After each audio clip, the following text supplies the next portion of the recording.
On va basculer sur le thème numéro 5. Donc là, vous avez été nombreux à me demander ce thème-là aussi. Voilà, on va en parler vite fait. Pareil, c'est vraiment un thème qui est destiné aux débutants, mais je pense que c'est important d'en parler. Spinning ou casting? Alors, vous me posez beaucoup de questions là-dessus. Alors, pourquoi? Le spinning, c'est très connu, tout le monde connaît, parce que les moulinets spinning, on peut le pêcher, on peut l'utiliser pour autre chose que pour de la pêche au leurre, on peut pêcher au feeder avec, enfin, voilà. C'est le moulinet le plus connu, le plus polyvalent. Le moulinet casting, très très à la mode, ça arrive des États-Unis depuis plusieurs années maintenant, c'est pas tout nouveau chez nous quand même. Mais voilà, je vais vous expliquer un petit peu comment c'est foutu. Un ensemble spinning, pour pêcher un spinning, donc c'est un moulinet de ce style, et surtout, donc quand vous avez la canne et le moulinet, il est dessous. Quand vous pêchez en casting, vous tenez votre moulinet comme ça, et là la canne, elle est dessous, donc c'est le moulinet qui est au-dessus. Donc déjà la position change. Une canne spinning, quand vous la tenez à la main, une canne spinning, elle va avoir les anneaux qui sont vers le bas. Une canne casting, elle va avoir les anneaux vers le haut.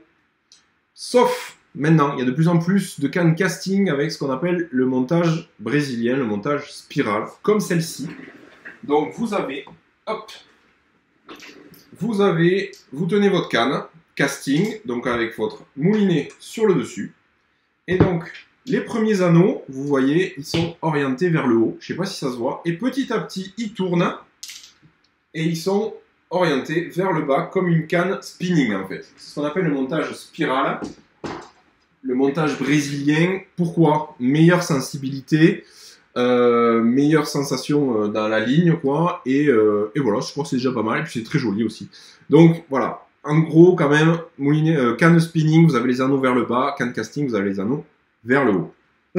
Qu'est-ce que je veux dire? Oui, le spinning, en fait, c'est ce qu'on appelle un moulinet à tambour fixe. Le tambour, c'est ça, là.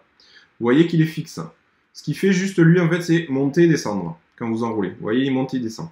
Et en fait, c'est le pick-up, c'est ça là, qui va enrouler le fil. Voilà en gros. Ensuite, un moulinet casting, c'est un tambour tournant. Ça, quand je vais mouliner, là vous ne le voyez pas parce que c'est plein, mais le moulinet il tourne. Le tambour il tourne. Donc tambour tournant, et c'est le petit guide fil qui est juste devant là, qui va enrouler de gauche à droite le fil. Voilà en gros les différences entre les deux. Après, avantage et inconvénient du spinning. Le spinning, comme je vous disais, c'est le plus polyvalent. C'est surtout le plus courant. Et donc, en théorie, le moins cher.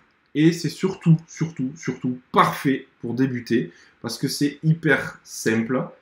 Vous avez votre ligne. Vous prenez le fil comme ça, là, avec le doigt. Vous ouvrez le pick-up. Vous lancez, en lâchant le fil, bien sûr. Vous refermez le pick-up. Vous moulinez. Hyper simple, hyper basique. Au moins, pour débuter, on ne se prend pas la tête, c'est hyper polyvalent. Vous pouvez utiliser un moulinet spinning, que ce soit pour des pêches très très légères, jusqu'à des grosses pêches big bait. Donc c'est vraiment très polyvalent. L'avantage aussi, c'est que quand vous lancez avec un spinning, le fil, il est retenu par rien du tout. Donc en fait, vous allez faire des lancers super lointains. C'est ça qui est intéressant. Moi, je préfère les moulinets spinning pour les pêches très très légères. Parce que justement, c'est plus pratique pour lancer loin, des leurres très très petits. Et après, le positionnement du moulinet sur la canne, tout ça, c'est plus ergonomique, c'est plus pratique, à mon avis, pour des pêches à gratter. Donc quand j'utilise surtout des moulinets spinning pour pêcher light et pour pêcher très technique, très sensible à gratter. J'aime beaucoup. Ou quand il faut pêcher en mer, par exemple, le moulinet spinning c'est mieux parce que vous allez pouvoir lancer beaucoup plus loin. Ensuite, le casting. C'est là où c'est intéressant. Le casting, c'est bien parce que vous voyez, vous avez en fait juste à débrayer ici, vous lancez et vous moulinez et ça se réembraye et c'est parti. Donc en fait, ce fonctionnement-là, ça vous permet d'être plus efficace, de lancer plus rapidement. Vous allez faire beaucoup plus de lancers en 1 minute. Vous ferez plus de lancers avec un moulinet casting qu'avec un moulinet spinning. Et surtout, vous allez pouvoir faire des lancers plus précis quand vous allez vouloir pêcher des postes très très précis. Parce qu'en fait, vous allez débrayer, lancer, et vous allez ralentir la bobine avec votre doigt. Comme ça, le leurre, il se pose tout doucement là où vous voulez. Quand moulinet spinning, il faut rattraper un peu le fil, c'est un peu le bordel. Donc, voilà, l'avantage du casting, des lancers précis et des lancers rapides. En power fishing, c'est super. Et en big bait aussi, c'est plus pratique parce que les leurres sont assez lourds, donc ça va se lancer quand même assez loin, pas besoin d'être en spinning. Et surtout, le gros big bait, quand vous le lancez, si vous l'arrêtez pas, si vous le freinez pas, paf, il va exploser la surface de l'eau, vous allez faire partir tout le monde. Que là, vous lancez votre gros big bait, vous freinez la bobine avec votre doigt et vous allez, le leurre, il se pose pouf, tout doucement dans l'eau. Lancer précis et rapide, comme je disais. Donc, idéal pour le power fishing et idéal pour le big bait. Le moulinet casting, il a un avantage aussi. Du fait de son positionnement sur le dessus, la canne en dessous, et bien quand vous pêchez en flotte tube, c'est beaucoup plus confortable. Quand vous pêchez accoudé sur votre flotte tube et que vous avez le moulinet spinning en dessous, bon, c'est assez gênant, c'est assez chiant. Ça se fait, hein, mais bon, voilà. L'avantage du moulinet casting, c'est qu'il est sur le dessus, comme ça, hop, vous êtes tranquille, vous n'êtes pas gêné. Quand vous pêchez en flotte tube, c'est beaucoup plus confortable. Par contre, là où c'est pas confortable, le moulinet casting, c'est que vous êtes vraiment le doigt et la main en contact avec la bobine. Quand vous ramenez la tresse qui est imbibée de flotte, ça vous en met un petit peu partout sur la main. Et c'est vrai qu'en hiver, c'est un petit peu moins confortable. L'inconvénient, et c'est pour ça que je ne le conseillerais pas à n'importe quel débutant, c'est que voilà, le moulinet casting, il va falloir plus ou moins le régler à chaque fois que vous allez changer de leurre. Vous allez changer de leurre qui va être dans la... Voilà, j'ai une canne par exemple de 8-22 grammes. Je peux pêcher avec des leurres de 8 à 22 grammes. Ma canne, elle va le faire, il n'y a pas de problème. Mais le moulinet, il va falloir quand même l'adapter. Si je pêche avec un leurre de 8 grammes ou un leurre de 22 grammes, les deux extrêmes, mon moulinet, il ne va pas se comporter pareil. Donc, il va falloir faire des petits réglages, notamment avec ce petit frein qui est juste ici, plus ou moins serré, en fonction du leurre, plus ou moins lourd. Vous allez desserrer si le leurre est léger, vous allez serrer si le leurre est lourd. Parce que l'inconvénient, en spinning, vous jetez, c'est simple, vous réfléchissez pas, c'est pour ça que les débutants, c'est parfait. En casting, quand vous jetez, il faut ralentir la bobine, voire l'arrêter quand le leurre, vous appuyez sur la bobine quand le leurre tombe dans l'eau, ou juste avant.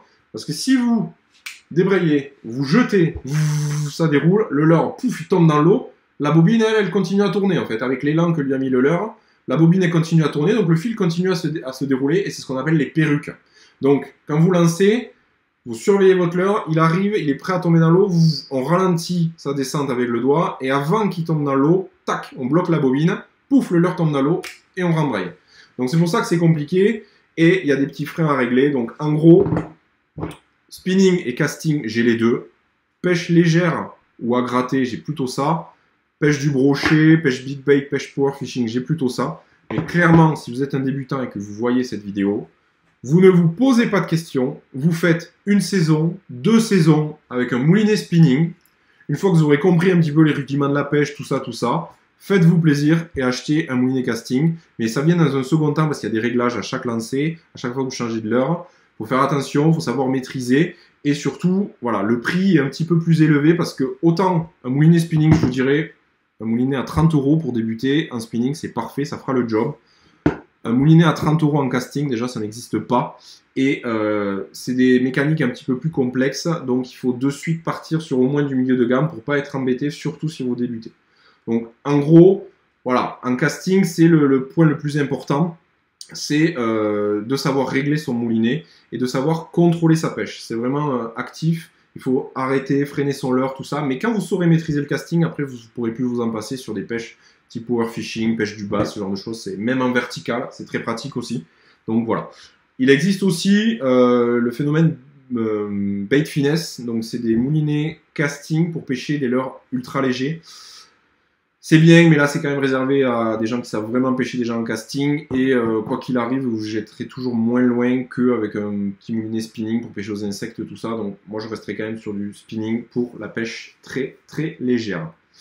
Salut Rolius, comment est-ce que Donc si vous avez des questions sur ça, moulinet, casting, spinning, quelle est votre préférence, voilà, vous n'hésitez pas à me poser des questions, je suis là pour ça. Est-ce que je pêche en bait finesse? Non, justement, je le disais, parce que déjà les moulinets sont très chers. Un moulinet bait finesse, c'est 300-400 € minimum pour en avoir un vrai. Et pour pêcher à l'insecte, pour moi, c'est pas possible. C'est clairement pas possible. C'est très très bon, Mais c'est très très fun tout ça. Mais même la truite en bait de finesse. Mais bon voilà, vraiment les petits ruisseaux pour lancer vite et précis, c'est très bien. Mais vous n'allez pas lancer très loin. C'est surtout ça. Du coup, j'ai vu ça. En vertical, oui, c'est ce que je disais. Moi, j'ai plusieurs cannes en vertical et j'en ai une notamment pour tout ce qui est jigging wrap, tout ça. C'est une canne casting parce que au moins, hop, on ouvre le pick-up, on laisse tomber au fond, on reprend vite contact avec le fond, c'est très très pratique. Et en flotte tube, comme je disais, le moulinet casting, c'est très très confortable. Si tu arrêtes la bobine quand le leurre il touche l'eau, le leurre il peut pas couler si la bobine s'arrête. Si, bien sûr. C'est juste que ta ligne, ta ligne, pouf, ton leurre va arriver dans l'eau. Il va plus continuer à couler comme ça, c'est-à-dire qu'il va couler, hop, il va revenir vers toi. Donc si, mais tu peux. Moi, ce que je fais quand je veux lancer et que je veux vraiment que le leurre continue à couler droit et non pas vers moi parce que la ligne sera tendue, je contrôle l'arrivée, pouf, je bloque, comme ça le leurre tombe dans l'eau et ensuite je relâche et le leurre, bouf, continue à couler. Tu peux faire ça. Écrases-tu systématiquement des ardillons sur tes PN et tes têtes plombées? Alors c'est pas dans le thème, mais oui, je vais te répondre. Alors non, j'écrase pas tout parce que des fois j'oublie tout simplement. Mais 95% de mes leurres, c'est le cas. Ça fait 3 années que je pêche en spinning, j'ai 13 ans, mon père ne veut pas m'en acheter, a-t-il raison? Alors peut-être c'est une question de budget, comme je te disais, un vrai moulinet casting, il faut au moins mettre 200 € pour être sûr que ça marche. Enfin, il y en a à 150, c'est très bien, mais franchement, si tu t'amuses en spinning, te prends pas la tête à aller en casting, c'est vraiment, c'est pas un souci. Les moulinets casting ont-ils moins de ratio que les spinning? Alors non, pas forcément. Moi j'en ai un par exemple, celui-ci là pour faire du power fishing, il faut pas un ratio très très élevé, il fait 66 cm par tour de manivelle. Et j'ai un moulinet casting très gros ratio qui monte à 90 cm. Il y en a qui font 1 mètre, les Revo Rocket, tout ça. Et pareil en spinning, celui-ci c'est un petit taille 1000, il fait 66 cm. Et j'ai des moulinets qui vont jusqu'à pareil 90 cm par tour de manivelle.